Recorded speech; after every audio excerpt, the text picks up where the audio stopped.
Hello, नमस्कार. मी शीतल. माझ्या mini ब्लॉगमध्ये तुमचं खूप खूप स्वागत आहे. कशा आहात सर्वजण? तर मस्त असाल. माझ्या चॅनलवरती नवीन असाल तर प्लीज सबस्क्राईब करा. तर आज होती महाशिवरात्र. तर सकाळचं पूजा वगैरे झाली, सगळं आवरलं आणि आम्ही चाललो होतो मंदिरात. तर चला म्हणलं, आणि आम्ही जिथे राहतो ना त्या गावची यात्रा पण असते, तर मंदिरात जावं म्हणलं. तर जे मेन मंदिर आहे ना, जिथं यात्रा भरते, तिथं खूप सारी गर्दी होती आज.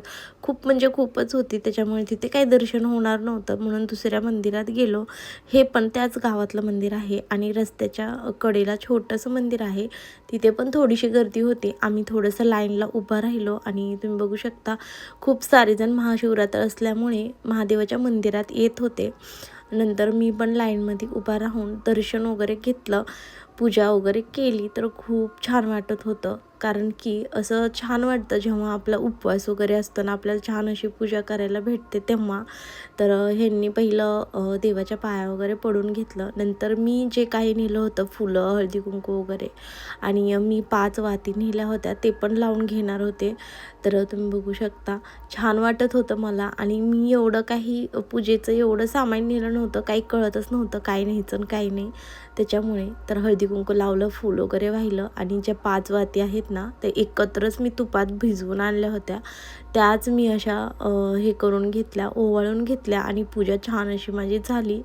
तर छान वाटतं की आपला उपवास असल्यावर असं देवाची पूजा वगैरे करायला.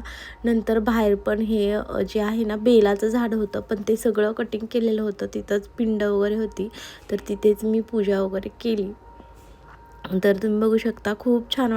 तर नंतर आम्ही घरी जायला निघालो. घरी म्हणजे गेल्यानंतर जे सोसायटी मंदिर आहे, तर तिथे पण मी जावं म्हणलं, कारण उपवास होता आणि मंदिरात गेल्यानंतर खूप छान वाटतं. त्याच्यामुळे म्हणलं चला, तर गणपती बाप्पाचे पण आशीर्वाद घेऊया, छान वाटतं.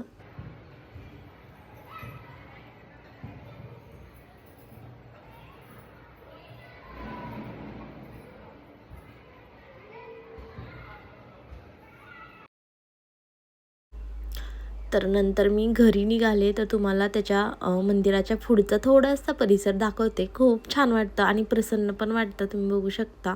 आणि आता कसं थोडंसं उन्हाळा चालू झाला आहे, त्यामुळे झाडांची ना गळती झालेली आहे जरा, पानांची वगैरे. आणि नंतर मग मी नंतर घरी आले. घरी आल्यानंतर इथं फराळासाठी एवढं सारं बनवलेलं होतं, तर सगळेजण होते, त्यामुळे छान वाटतं की असं फराळ वगैरे करायला.